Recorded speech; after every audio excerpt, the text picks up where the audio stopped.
Muchas gracias una vez más y gracias, como siempre, al Museo Andaluz de la Educación por acogernos en esta actividad conjunta de la conferencia, de la exposición y el ciclo de conferencias.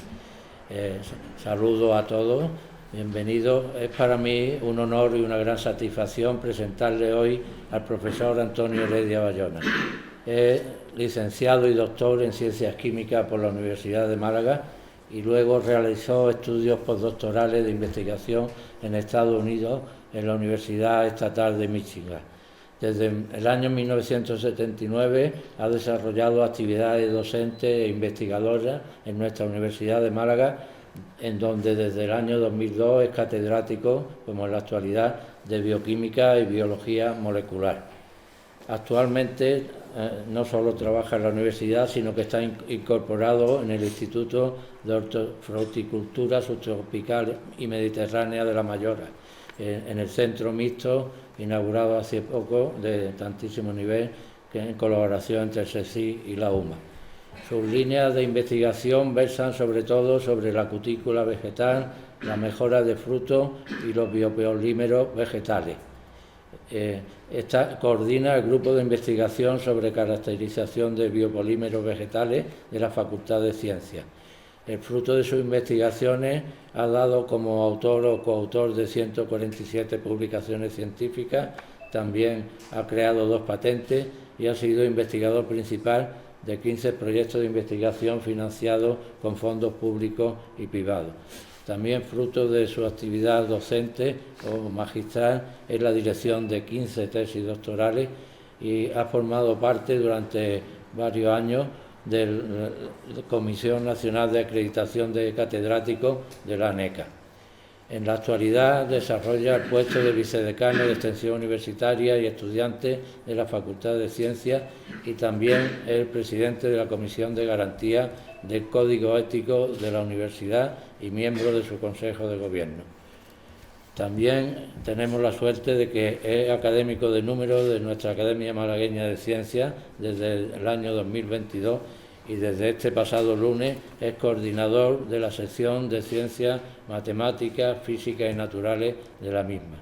Pero Antonio Heredia, a la vez que un prestigioso científico y un eminente profesor, es un gran humanista, un defensor teórico y práctico de la transversalidad, con una actividad excelente y sobresaliente en este diálogo entre la cultura y la ciencia. También, y quizás por ello, un amante experto de la música, la fotografía o la literatura. Ha sido colaborador en varios periódicos, en la sección de opinión del Diario Sur de nuestra capital. También ha publicado en el diario El País, en el diario Málaga Hoy y en revistas de divulgación científica como son Más que Ciencia, Andalucía Investiga, Investigación y Ciencia y National Geographic. También en revistas de carácter musical como Ritmo y Filomúsica.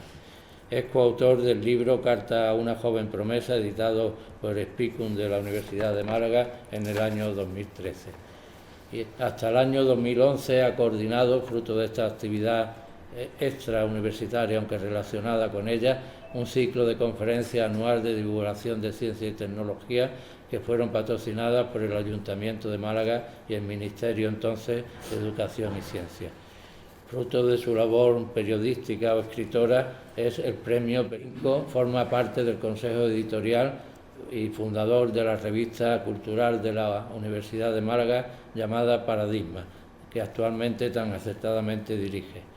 Ha coordinado también otros encuentros que son realmente una maravilla de transversalidad, los encuentros de transversalidad del conocimiento de la Universidad de Málaga, que este año hemos celebrado la 7ª edición, con una participación notable de estudiantes y profesores y personas ajenas a la universidad incluso, y tengo que destacar que ha sido coordinador artístico de 18 ediciones, de las 18 ediciones del ciclo de música de cámara de Alhaurín de la Torre, aquí en esta localidad tan querida.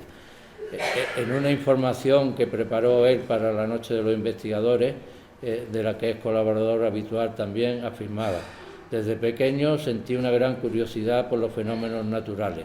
Después, durante la carrera de química, mi vocación por la investigación creció. Disfruto mucho investigando y me gusta aportar mi idea y creatividad al desarrollo del conocimiento científico. Pero quizás por ello, además de conocer más y mejor las claves evolutivas de la formación de la epidermis de las plantas, es una persona fascinada por los temas referentes a la luz, a la que aborda poliédricamente, desde la ciencia, el arte, la historia, la literatura bíblica, la poesía, la filosofía o la fotografía, por ejemplo. Fruto de ello es su magnífico discurso de ingreso en nuestra academia, que versó sobre la naturaleza de la luz de la naturaleza. También la luz es parte esencial del microscopio, y hoy nos va a demostrar cómo la mirada a través de un microscopio no es algo trivial.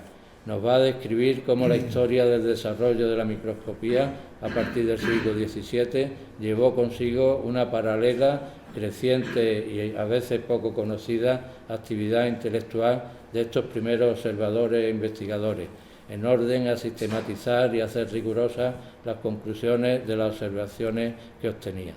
En cierto sentido, como él bien dice y luego va a afirmar, la microscopía supuso un cambio de paradigma en la historia de la ciencia. Antonio, es un lujo tenerte en la academia y es un lujo poder escucharte hoy aquí, en el MAE, en tu querido Alaurín de la Torre. Tienes la palabra. Muchísimas gracias.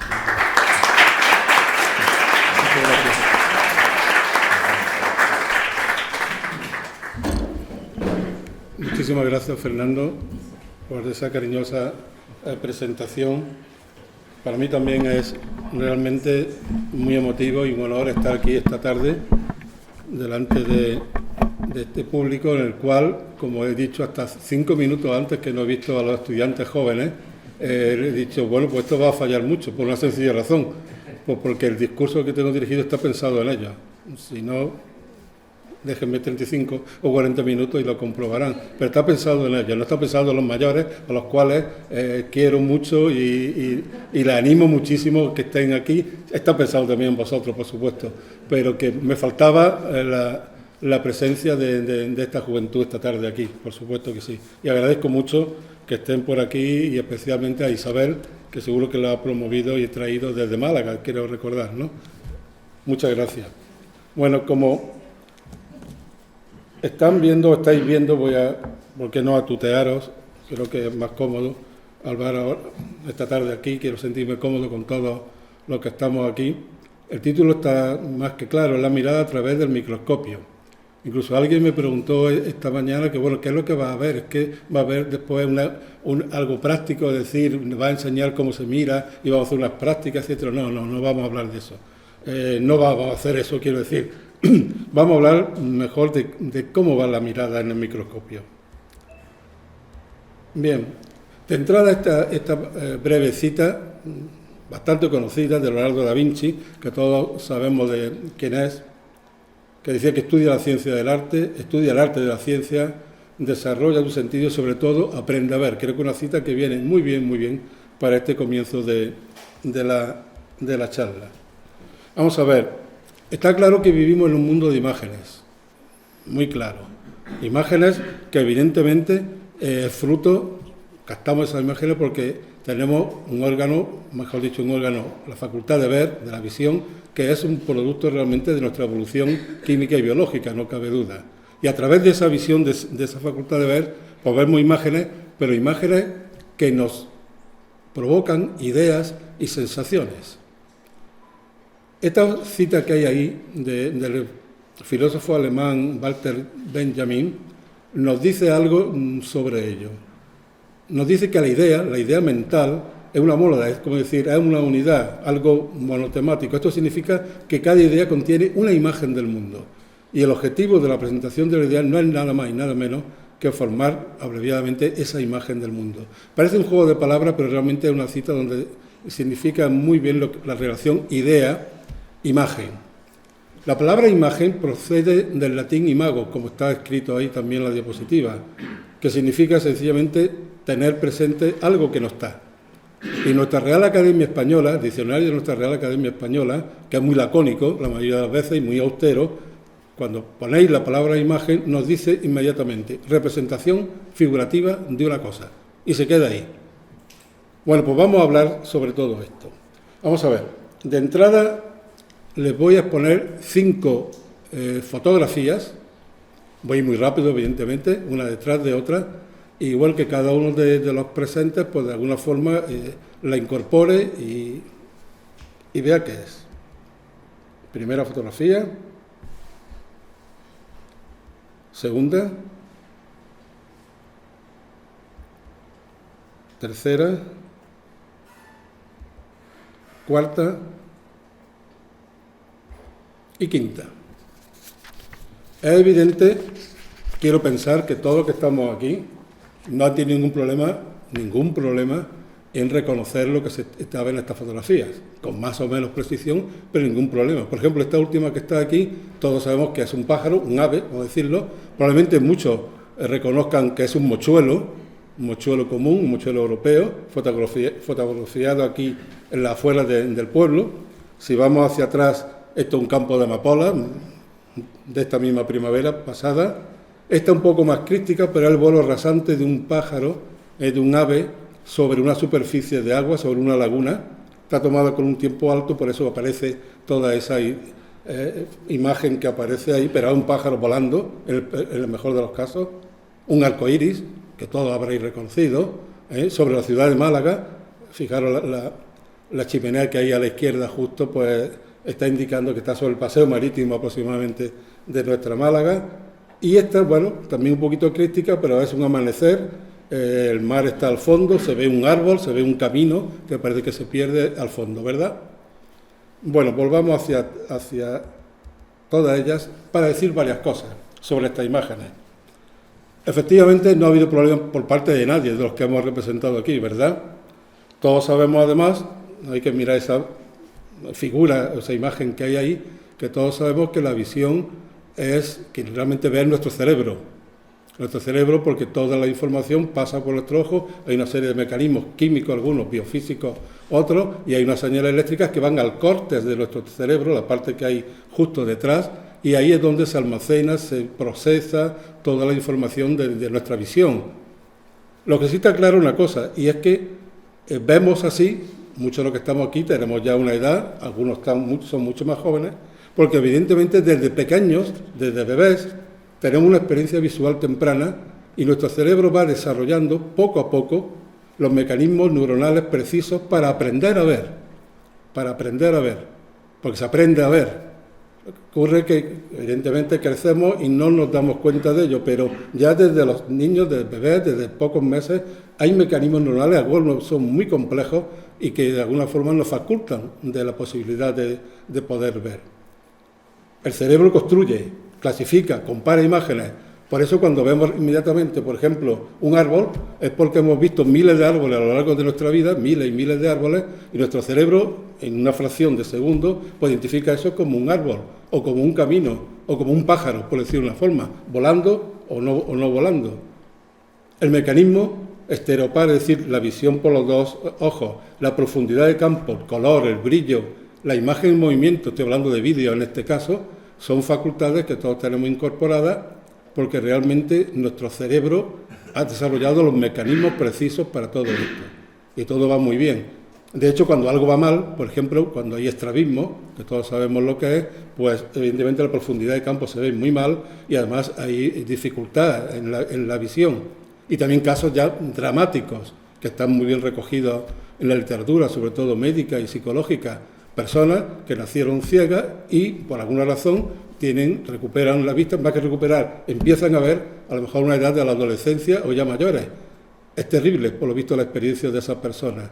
Empezar a ver con 14, 15 o 20 años es realmente algo terrible y hay muchos problemas, se han destacado y se está documentado muchísimos problemas para cómo empezar a ver con esa edad ya mucho más mayor. Efectivamente, nos sirve otra cita en este caso de mi querido Spinoza, un filósofo precisamente del siglo XVII, del cual vamos a hablar mucho esta tarde, que nos decía que llamaremos imágenes de las cosas a las afecciones del cuerpo humano. Fijaros que antes he hablado de afecciones del cuerpo humano, es decir, de nuestro cuerpo, nuestro cerebro, y hablamos de imágenes, cuya idea representa los cuerpos exteriores como si se hallasen presentes ante nosotros. Es una cita sacada de la Ética de Spinoza, que de alguna forma siempre acompaña a casi todos los libros que aparecen sobre la experiencia de la visión. Pues bien, voy a poner ahora otras 5 imágenes y veremos a ver cuál es el resultado. Esta primera, adelanto que son todas imágenes microscópicas, de mayor o menor resolución, pero microscópicas. Esta primera, esta segunda, y 4 que he querido resumir en esta diapositiva. Son muy distintas entre sí, estas 4 que no están relacionadas entre sí. Vamos a ver.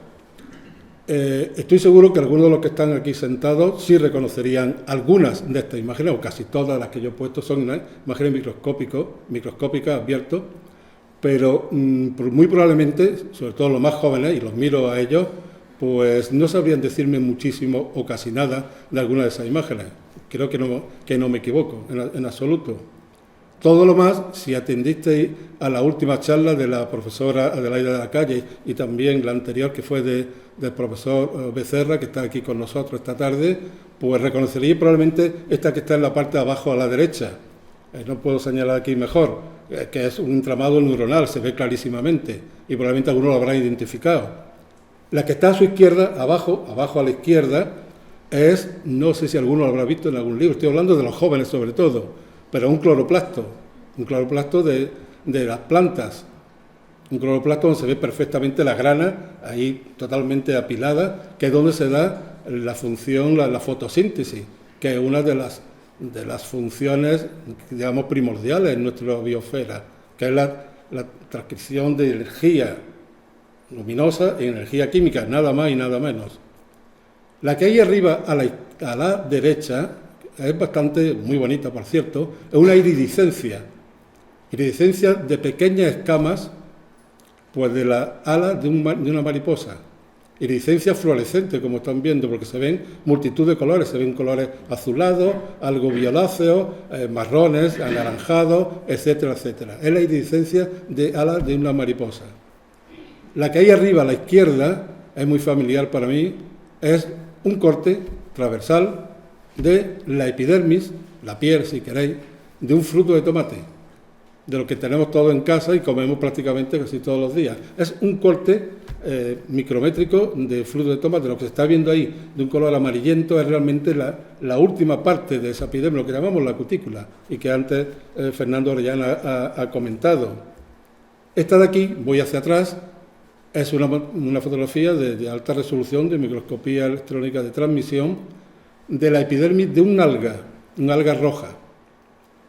Se fija uno y hay una asociación, una estructura ahí laminada, perfecta, que son proteínas y hidratos de carbono, polisacáridos, los que de alguna forma forman esa parte iluminada que sirve de epidermis a estas algas. No tiene una cutícula como tal porque no la necesitan, viven en el agua y no tienen nada que protegerse. Seguro que pocos dirían que esto es lo que estamos viendo.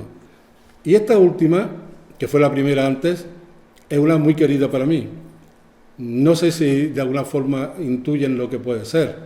Aparte del color, que bueno, es fantástico, los colores, diría yo, estamos hablando de los hilos de una telaraña, tomadas con un objetivo que se mete por debajo del milímetro, para destacar los hilos de una telaraña. Le está dando el sol por detrás, se supone.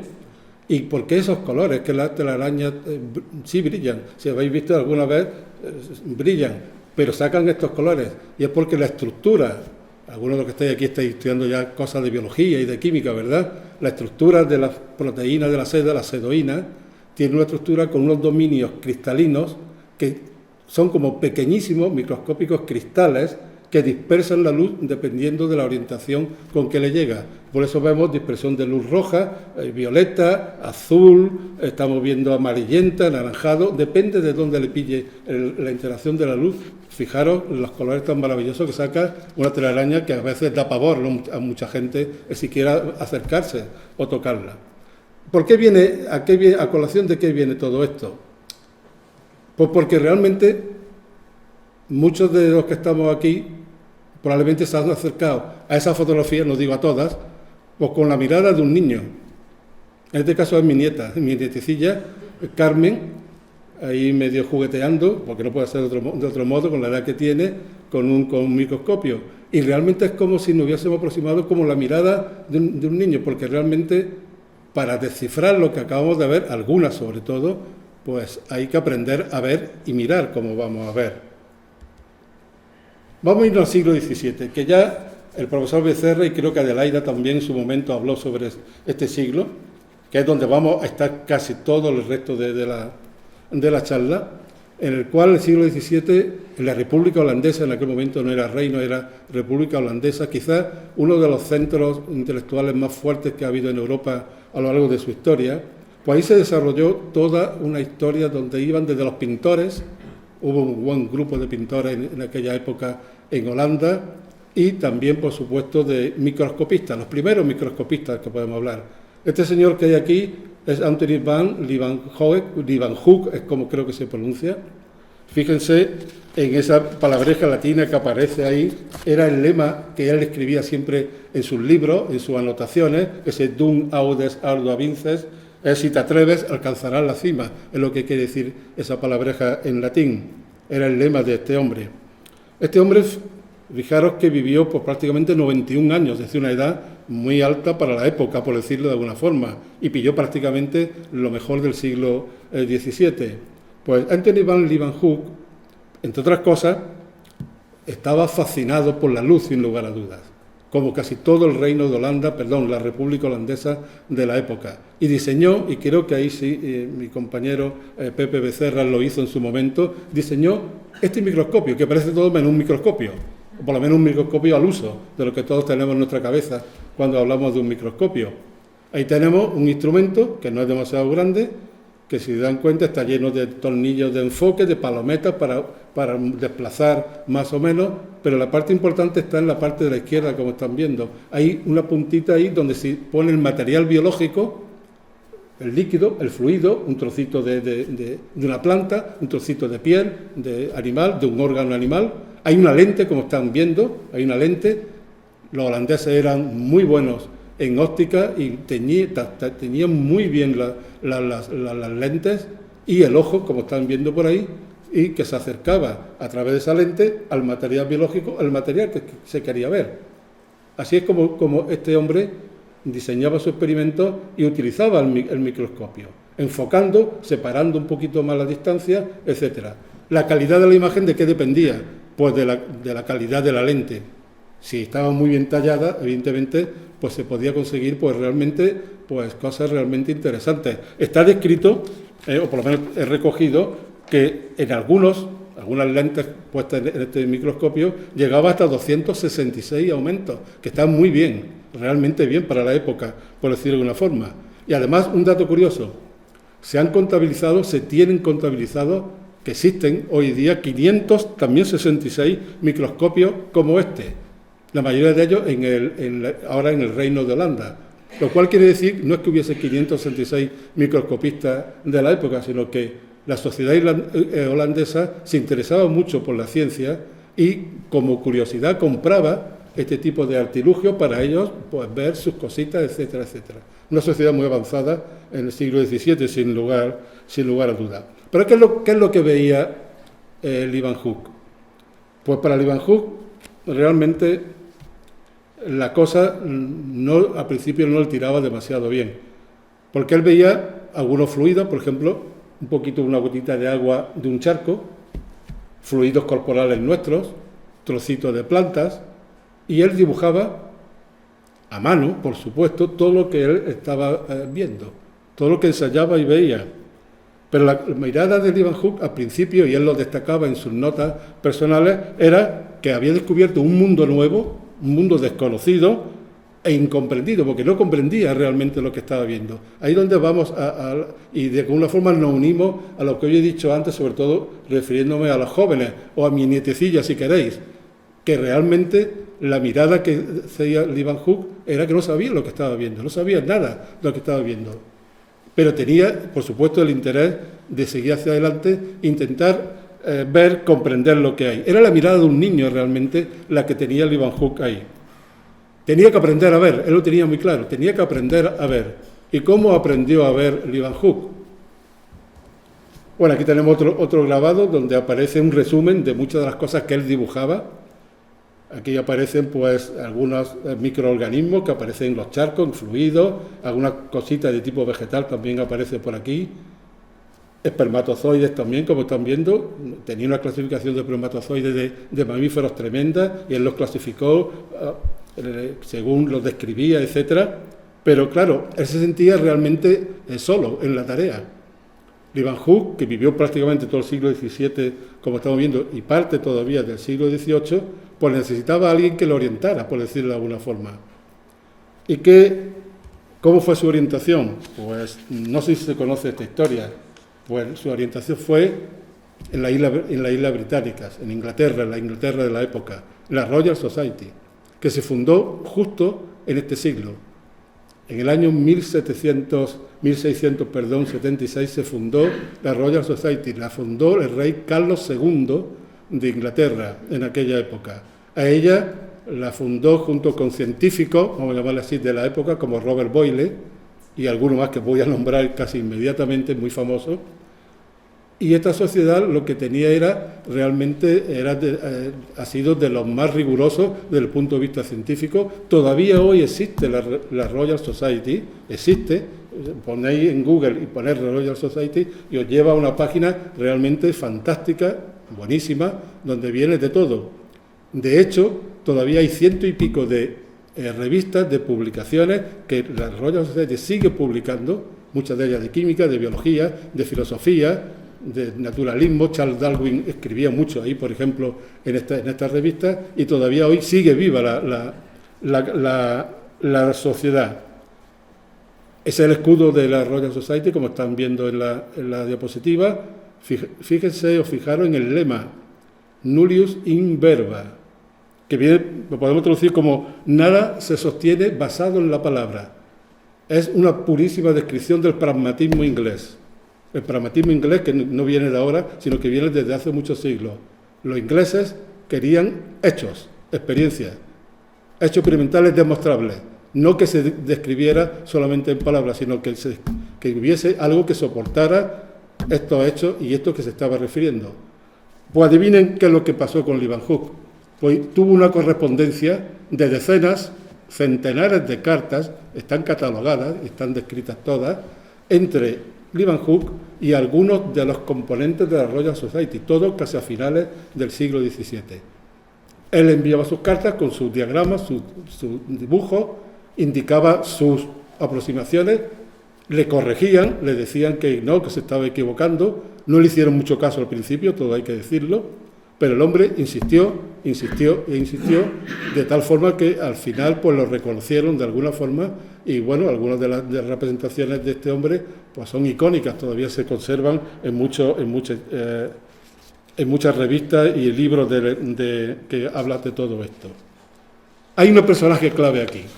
El personaje clave, el que no he querido nombrar antes, es Robert Hooke, también fíjese del siglo XVII y un poquito del siglo XVIII ya. Robert Hooke, esto no es una fotografía ni muchísimo menos, es más bien un dibujo en el cual pues está rodeado el señor Hooke pues de todo lo que realmente le gustaba trabajar en aquella época.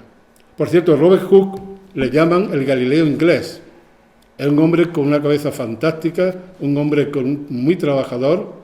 Fíjense que en esta imagen que hay ahí está rodeado pues, de algunas de sus preparaciones, incluso hay una paleta de colores a la izquierda porque a él le gustaba también teñir, empezó a teñir ya algunas de las observaciones que hacía con el microscopio. Fíjense que está su microscopio justo a la derecha, ahí que aparece un poquito en rojo, el microscopio que es emblemático, está decorado, muy bien decorado, un microscopio artístico diría yo. Fíjense también que la parte de atrás está hecha a posta, él era catedrático en Oxford, en la Universidad de Oxford, y aparece uno de los colleges famosos de Oxford, justo detrás de la ventana, y ya por último, su mano izquierda está sobre un muelle, creo que se ve perfectamente en la imagen, ¿verdad?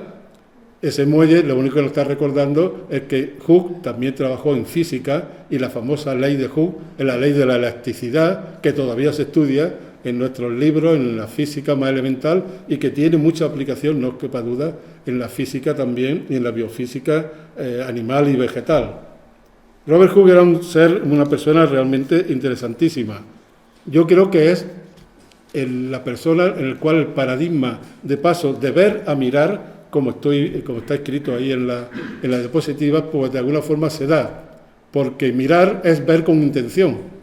Ver es ver, pero mirar es ver con intención. Decir que hay algo, que se ha decidido buscar algo. Y sobre todo, buscar algo para provocar preguntas sobre lo que se está mirando. Preguntas que nos llevarán a respuestas, pero que nos llevarán de nuevo a nuevas preguntas para respuestas y así ir avanzando. Porque se lo digo sobre todo a los jóvenes, creo que los demás lo tienen muy claro, la historia de la ciencia es la historia de las buenas preguntas, de las preguntas realmente acertadas, de las preguntas bien hechas.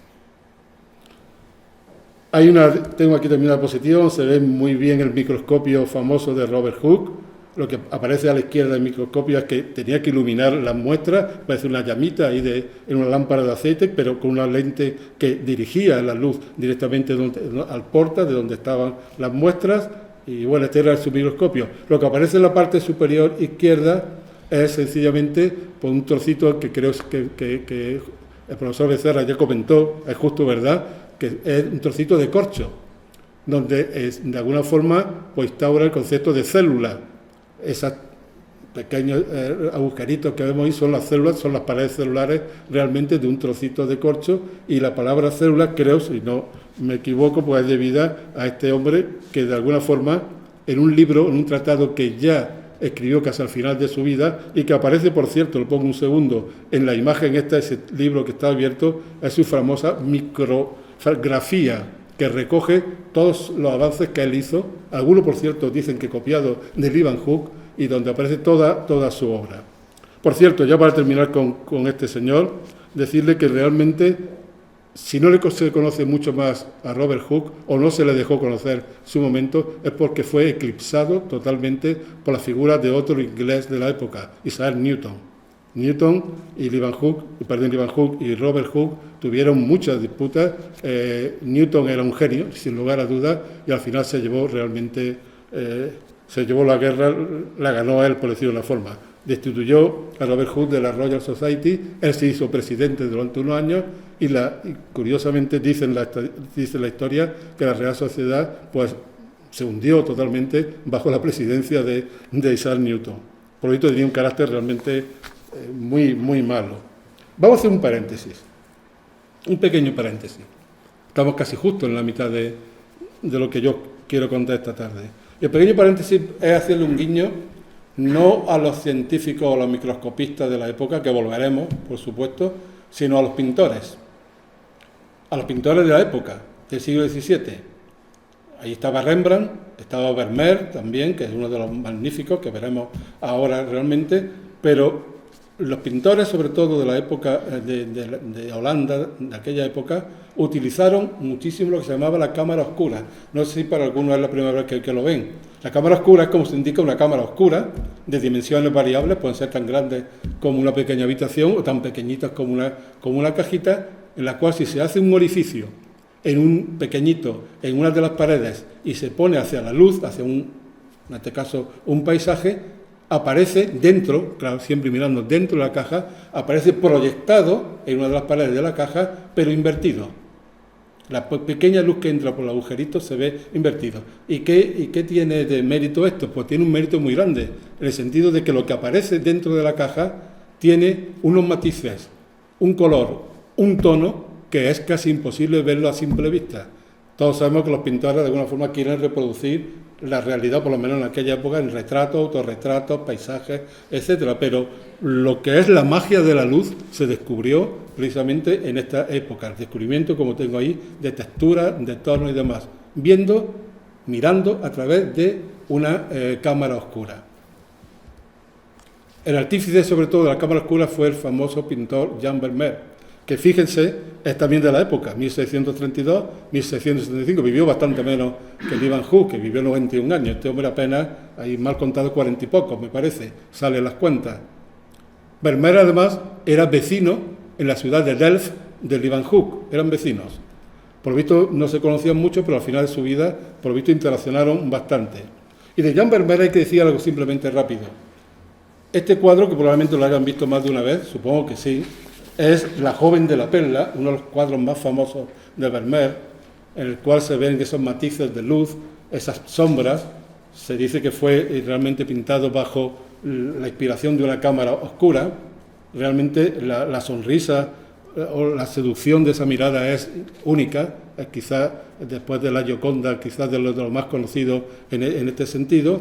Y dicen que Vermeer utilizó la perla del pendiente de esta joven como punto focal para orientarse en toda la pintura y descripción. Estamos hablando de luz a gran escala, pero al fin y al cabo como si fuese una especie de microscopio.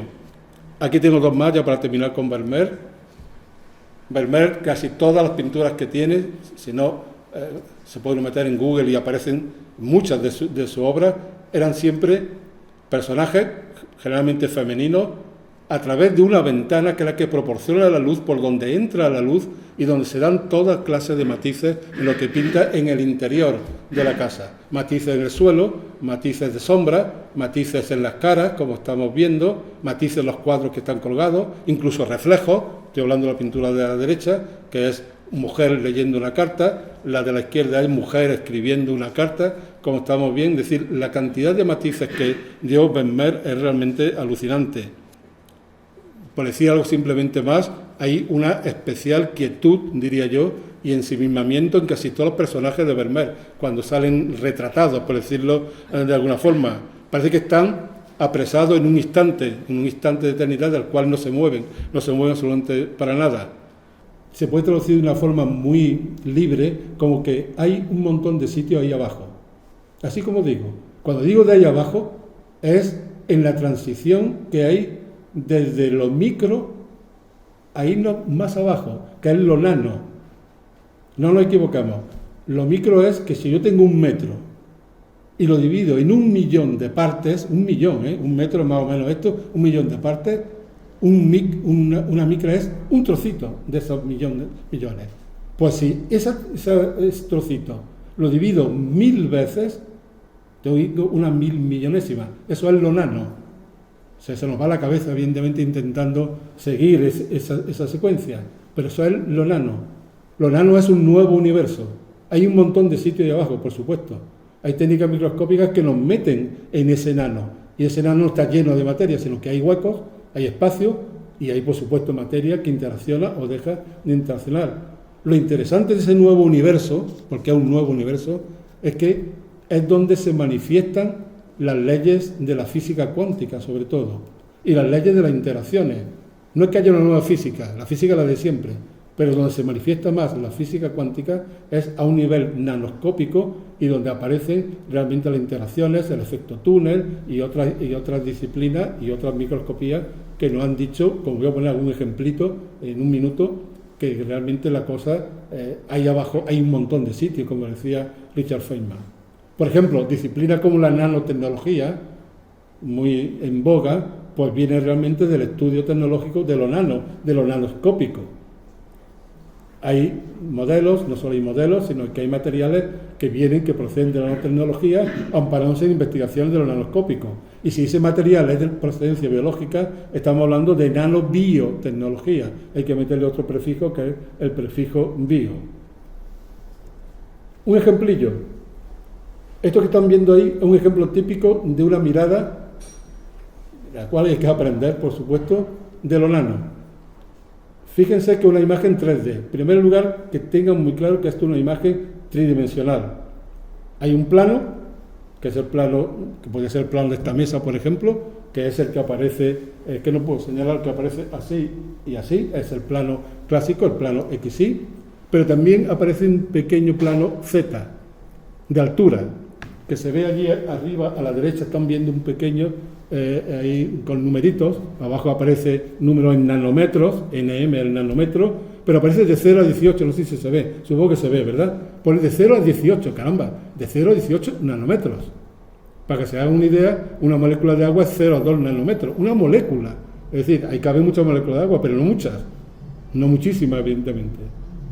Pues bien, ¿qué es esto? Esto es como aparece a nivel nanoscópico, la superficie de un fruto de tomate, así como suena. Fruto de tomate que ya antes hemos visto un corte por ahí, microscópico. Este es no un corte, es una topografía, porque esto es realmente una topografía en su sentido más amplio del fruto de un fruto de tomate. La parte más clarita, más blanca, son las de mayor altura, los 18 nanómetros. La parte más negra, más oscura, más que más negra, más oscura, estamos bajando la cota y nos situaremos a muy pocos nanómetros probablemente, o a casi en la base, a 0 nanómetros. Eso es como figura la superficie de fruto de tomate. Esta imagen la sacamos junto con un compañero de la Universidad de Sevilla, data del año 2002, tiene 21 años ya, nada más y nada menos. Fue la primera que se publicó sobre este tipo de historias. Está hecho con un microscopio AFM, que creo que también José Becerra nombró, que es microscopía de fuerzas atómicas. Se habla así en plural, además, de fuerzas atómicas. No vamos a decir de qué va esa microscopía, pero yo le puedo decir que realmente para nosotros fue una fuente de preguntas tremenda. Porque primero teníamos que aprender a ver ahí, no solo con esta imagen, sino con otras imágenes, y a partir de ahí formular modelos y avanzar en nuestra investigación. Les cuento simplemente como anécdota personal que yo vi esta imagen una tarde, me la mandaron por correo electrónico desde Sevilla y a mí me conmocionó la imagen, lo digo con total sinceridad, y apenas dormí esa noche pensando en la imagen. La imagen no tiene nada espectacular, probablemente dirán, pero bueno, esa especie de montañita que parece que hay zonas globulares y demás, para nosotros eran una fuente de preguntas inagotables que hemos ido desarrollando a lo largo de los años. No sé si saben lo que es el fulereno, sobre todo los más jóvenes. Estamos hablando ya de nanotecnología de alta envergadura. Es esa moleculita que está en la parte superior a la izquierda, esa especie de balón de fútbol. Cada vértice que hay es un átomo de carbono puro, ahí no hay hidrógeno, no hay oxígeno, no hay nada, es carbono puro, en esa forma tan curiosa que hay. Fíjense o fijaros que forman pentágonos, se ven claramente, también hexágonos, perfectamente, pero cada vértice es un átomo de carbono. Pues hoy día, la misma técnica que he dicho antes, pero con muchísima más resolución, digamos con aparatos mucho mejores, se puede ir viendo, y yo solamente miraría la fotografía que hay justo abajo a la derecha, esa que tiene las rayitas rojas, en las cuales se ve perfectamente uno de esos hexágonos con los vértices, donde en cada vértice está situado un átomo de carbono. La barra que hay abajo, que ven que es hermosa, 5 astros, es como poner 0,5 nanómetros. Estamos hablando de distancia al enlace carbono-carbono. Estamos hablando de átomos de carbono. Hasta ahí ya hemos llegado. Y se ha llegado todavía mucho más. Esta imagen tiene 2 o 3 años ya de antigüedad. Dicho de otro modo, y recordando a la poetisa americana Emily Dickinson, una poeta del siglo XIX, quizá la mejor poetisa femenina que ha dado Norteamérica, tienen un poema, una frase realmente bonita, que es la que aparece ahí, que se puede traducir, se traduce fácilmente, diciendo: si yo pudiese ver la cara de los átomos. Y nosotros todos podemos contestarle hoy a Emily que efectivamente vemos ya la cara del átomo, estamos muy cerca de ver la cara de los átomos. Para ella era un sueño, estamos hablando de 100 y pico de años atrás, evidentemente. Estoy ya casi terminando. ¿Ha cambiado la mirada del microscopista? Hago esa pregunta ahí. ¿Ha cambiado? Bueno, vamos a ver cómo contestamos a esa pregunta. En primer lugar, ¿qué es lo que hay ahí representado? Es un equipo de última generación de un microscopio electrónico. Fíjese que está en una habitación grande, parece, hay pantalla de ordenador por todos lados, hay una parte central, hay un tubo en vertical donde va el chorro de electrones, que es la base de la microscopía electrónica, irá a alto voltaje, a alta velocidad, para conseguir cosas como las que hemos visto antes, sin lugar a dudas. Es más, si borráramos de la imagen los binoculares, que creo que se ven perfectamente, estáis viendo todos los binoculares, si quitáramos esos binoculares no tendríamos ni idea de dónde nos hemos metido. Esos binoculares lo que detecta que esto parece algo relacionado con la microscopía. Insisto, si los quitáramos no sabríamos dónde estamos realmente. Pues bien, por cierto, microscopía, lo tengo aquí anotado en las notas, quería decirlo al final casi. Microscopía es una palabra compuesta, micro, que ya sabemos que es de lo pequeño, de lo micro, y copía, en este caso viene la palabra latina scopio, que es mirar, es decir, mirar lo micro.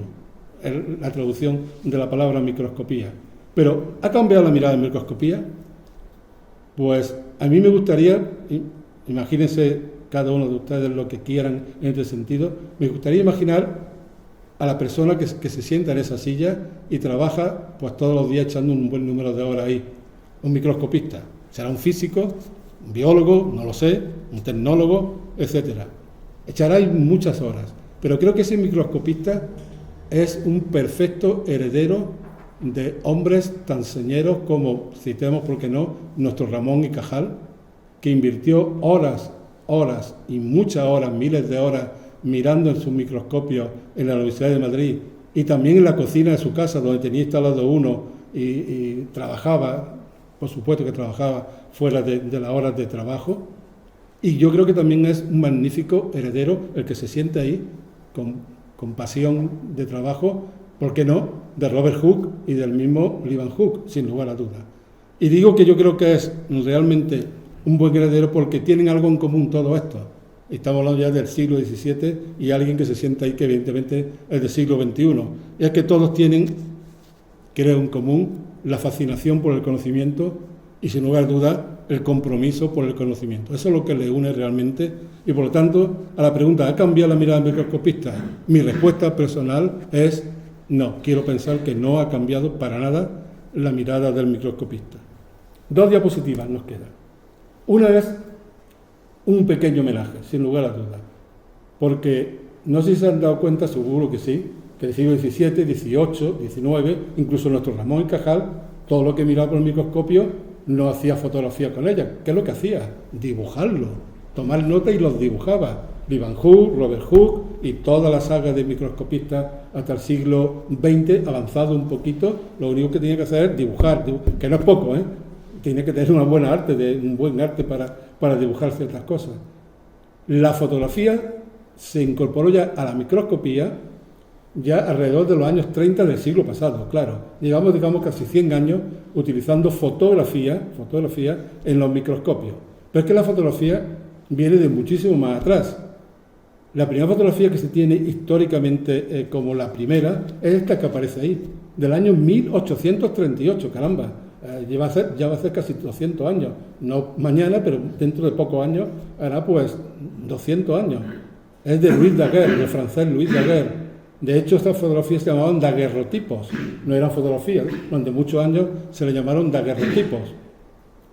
Y evidentemente la microscopía le debe muchísimo a la fotografía. Por cierto, esa fotografía, que para la época realmente es fantástica, este hombre se situó en un edificio un poquito más alto de esa avenida de París. Esto que hay ahí es París, da una curvita ahí la avenida, se puso con una placa grande llena de sales de plata expuesta y estuvo exponiendo casi 45 minutos sin moverse hasta que toda la información de la luz de la imagen, pues lo que estaba mirando y queda plasmado en la placa es esto que hay aquí. Llama la atención que no se ve nada por las calles, parece que hay una ciudad fantasma, no se ve ninguna criatura por allí, para arriba, ni ningún coche no había, pero carruajes o lo que fuera. Por la no sencilla razón, el que se moviera en esos 45 minutos no salía. Tuvo que estar 45 minutos. Pero hay un pequeño detalle que no sé si se ve, no sé si... Hay en la parte abajo a la izquierda, se ve como una especie de silueta de un señor con la pierna levantada y algo sentado al lado de él, ¿verdad? Es un limpiabotas y alguien que está ahí limpiándole el calzado. Son los 2 únicos seres, vamos a decirlo así, que salen en la fotografía. Estuvieron comprados por él y tuvieron así 45 minutos para que pudieran salir en la foto. Si se llegan a mover, no salen. No salen. De hecho, los daguerrotipos antiguos tienen que estar las personas pues mucho tiempo quietos, de ahí que en los estudios están los sitios donde se apoyaban, porque de otra forma que no salían, ¿no? Como se movieran y demás. Este es un pequeño homenaje, un guiño a la fotografía, y ya acabo, justo a la hora, por cierto, de comenzar prácticamente, con un cuadro de Vermeer, como no podía ser menos, por lo menos teniendo en cuenta todo lo que hemos contado esta tarde. Un cuadro también muy conocido que se llama El astrónomo.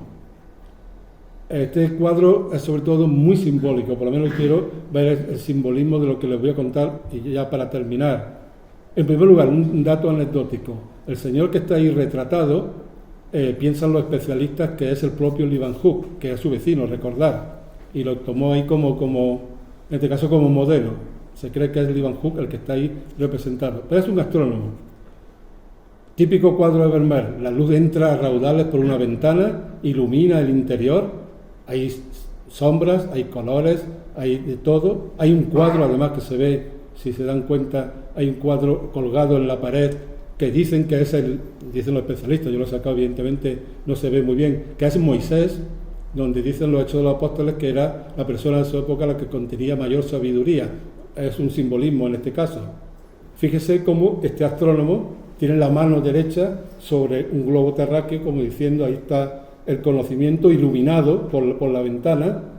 Digamos que la ciencia vieja está más o menos oculta, el cuadro, pero la ciencia nueva está iluminada. La ciencia que viene, la ciencia del futuro, se ilumina a través de la ventana, como están viendo. Y las notas, el librito que aparece ahí. Imaginemos que este joven, o ya mayor astrónomo, muy probablemente es astrónomo, ojo, muy probablemente esa misma tarde o esa misma noche, pues cogerá su telescopio, que ahora mismo es como decir un microscopio, pero a la inversa, es decir, en lugar de mirar a los pequeños, vamos a mirar a los grandes, vamos a irnos a los cielos. Seguramente mirará a los cielos, verá la luz de las estrellas, verá las estrellas de las cuales ellos no lo sabían.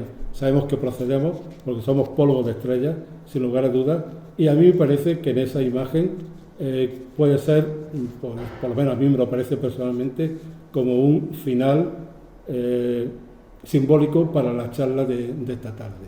Muchísimas gracias.